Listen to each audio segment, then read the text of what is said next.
ილონ მასკის კოსმოსურ კომპანია SpaceX სურს, რომ 2025 წელს Starship-ის 25-მდე საცდელი ფრენის ნებართვა მიიღოს. ესაა ერთ-ერთი ყველაზე მძლავრი თანამედროვე რაკეტა, რომელიც მომავალში მარსზე ადამიანების ტრანსპორტირებასა და იქ ბაზის დაარსებაში დაგვეხმარება.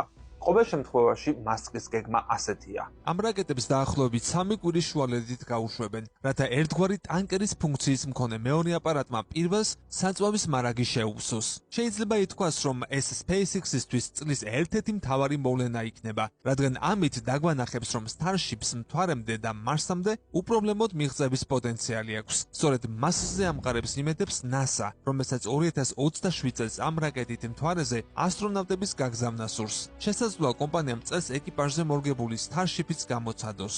NASA და ინდოეთის კოსმოსური ორგანიზაცია ISRO დედამიწაზე დასაკვირვებლად პირველ ერთობლივ მისიას გაუშვებს. მას NASA ISRO Synthetic Aperture Radar NISAR ეწოდება და მიზნად ჩვენი პლანეტის ხმელეთსა და ყინულზე თითქმის ყოველკვირეულ დაკვირვებას ისახავს. ამისათვის ის ისეთი მოწყობილობები და აღჭურვილი, რომლებიც დღისა და ღამის განმავლობაში დედამიწის ზედაპირს ღრუბლების მიღმაც დაბრკოლების გარეშე აღიქვამს, თანაც მაღალი გარჩევადობით.